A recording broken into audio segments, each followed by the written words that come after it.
Assalamualaikum warahmatullahi wabarakatuh. Halo teman-teman semua, kembali lagi bersama channel Cek Bansos, channel yang membahas dan menginformasikan seputar bantuan sosial dari pemerintah.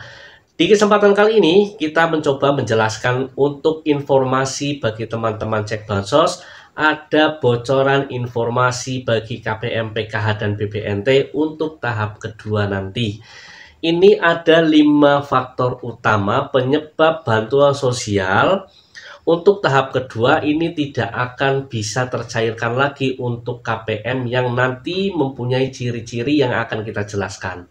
Nah, tapi sebelum kita mencoba jelasnya seperti apa, kami memohon bantuan dan dukungannya terlebih dahulu kepada teman-teman Cek Bansos semuanya, agar terus mendukung channel Cek Bansos ini dengan cara like, share, komen, dan tentunya di subscribe. Aktifkan notifikasi loncengnya agar teman-teman semua tidak ketinggalan untuk informasi dan video terbaru dari channel Cek Bansos.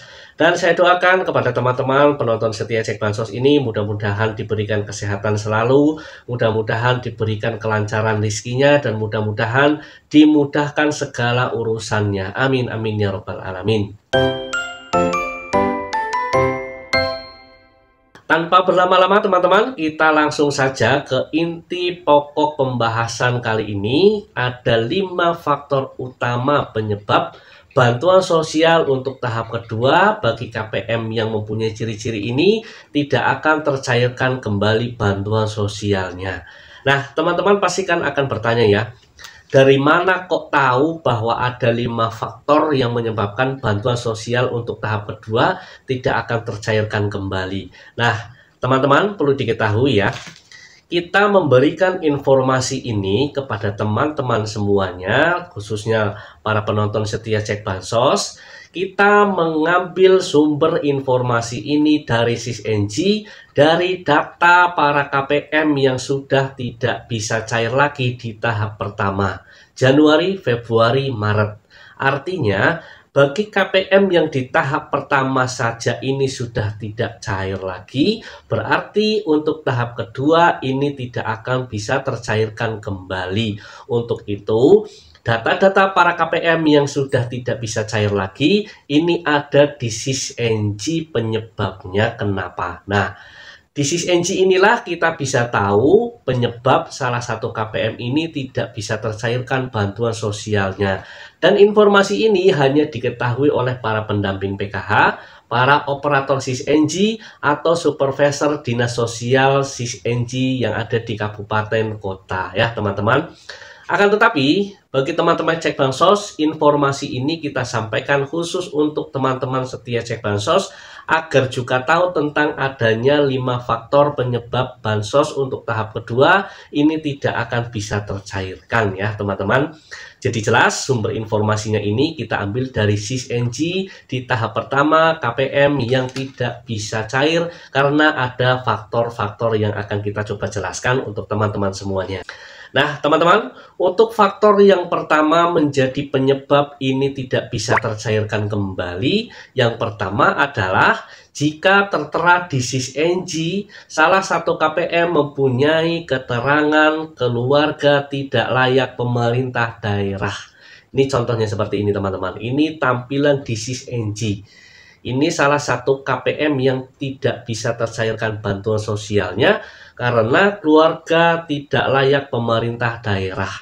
Ini adalah salah satu contoh KPM yang sudah dinyatakan mampu atau sejahtera oleh dinas sosial setempat. Untuk itu, bantuan sosial di tahap pertama dan di tahap kedua pun tidak akan tercairkan kembali, teman-teman ya. Jadi sudah jelas untuk KPM yang sudah mempunyai ciri-ciri sejahtera secara perekonomian, sejahtera secara finansial, dan sejahtera secara kehidupan sosialnya, ini mohon maaf tidak akan tercairkan bantuan sosialnya lagi. Dan kuotanya nanti akan diberikan untuk KPM yang belum pernah mendapatkan bantuan sosial yang dinyatakan layak untuk mendapatkan bantuan dari pemerintah. Itu faktor yang pertama. Kemudian faktor yang kedua yaitu adalah KPM yang mempunyai ciri-ciri keluarga PPU atau gaji di atas UMP. Ini tampilan di SISNG KPM yang tidak bisa tercairkan bantuannya di tahap pertama.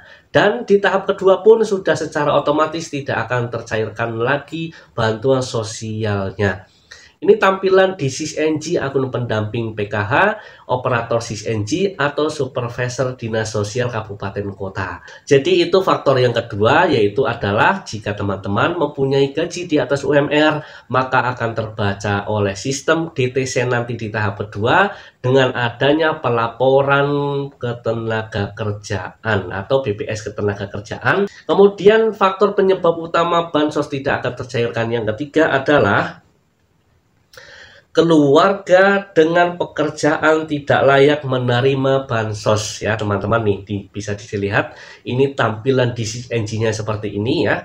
Ini salah satu contoh jika ada salah satu keluarga yang dalam satu kakak ini sudah diangkat sebagai pegawai P3K atau ASN ya teman-teman. Begitupun juga jika ada anggota keluarga yang bekerja di kantor kepemerintahan, baik itu di kecamatan, baik itu di kantor kelurahan atau balai desa, maka secara otomatis jika ada keluarga yang diterima sebagai pegawai kepemerintahan, ini akan tertera seperti ini. Ini tampilan di SISNG-nya teman-teman ya. Ini yang ketiga teman-teman ya. Sedangkan yang keempat, faktor penyebab bansos tidak akan pernah tercairkan untuk tahap pertama kemarin dan tahap kedua selanjutnya, yaitu adalah tidak padan non-Papua. Artinya data ini tidak padan oleh Dukcapil ya teman-teman. Ini tampilan di SISNG-nya itu seperti ini. Kalau KPM yang tidak padan Dukcapil, tampilan di SISNG pendamping PKH ini seperti ini teman-teman ya. Bisa dilihat di sini salah satu faktor kalau jika perbedaan NIK, perpindahan alamat yang tidak ada konfirmasi ke pendamping PKH-nya, kemudian berpindah-pindah KTP, mencabut berkas KTP untuk pemindah alamat yang baru tetapi tidak mendapatkan konfirmasi dari pendamping PKH atau operator DTKS yang baru, maka ia akan dinyatakan sebagai non-Papua atau tidak padan Dukcapil. Maka secara otomatis akan terhenti bantuan sosialnya. Nah teman-teman, kemudian yang terakhir, yang kelima, jika KPM mempunyai ciri-ciri non-DTKS meninggal. Tampilan yang terakhir seperti ini ya teman-teman ya, bisa dilihat non-DTKS meninggal. Nah, salah satu faktor utama yang menjadi bantuan sosialnya nanti akan terhenti otomatis adalah jika memang KPM tersebut sudah dinyatakan meninggal dunia ya teman-teman. Jadi teman-teman, adanya informasi ini sekaligus kita memberikan gambaran bahwa untuk proses penyaluran di tahap kedua, salah satu KPM tidak tercairkan, pasti ada faktor-faktor yang mendukung kenapa KPM tersebut tidak tercairkan. Salah satunya adalah seperti yang sudah kita rangkum menjadi 5 faktor utama bagi KPM yang tidak tercairkan bantuan sosialnya di tahap pertama, begitupun juga nanti di tahap kedua karena sudah tidak layak lagi untuk mendapatkan bantuan sosial dari pemerintah. Mudah-mudahan saja teman-teman yang selalu setia menonton channel Cek Bansos ini masih bisa terdaftar untuk di tahap selanjutnya sehingga masih bisa menikmati bantuan sosial dari pemerintah karena dinyatakan layak oleh pemerintah mendapatkan bantuan sosial. Dan saya pun juga mendoakan bagi teman-teman yang belum pernah mendapatkan bantuan sosial dari pemerintah, semoga saja ada kuota untuk para penerima baru sehingga bisa merasakan juga yang namanya bantuan sosial dari pemerintah. Terima kasih teman-teman ya sudah menonton video ini sampai selesai. Saya pamit undur diri. Jika ada teman-teman yang ingin menanyakan seputaran bansos, silakan ditulis di kolom komentar saja. Nanti akan kita bantu jawab di sana. Terima kasih, saya pamit undur diri. Wassalamualaikum warahmatullahi wabarakatuh.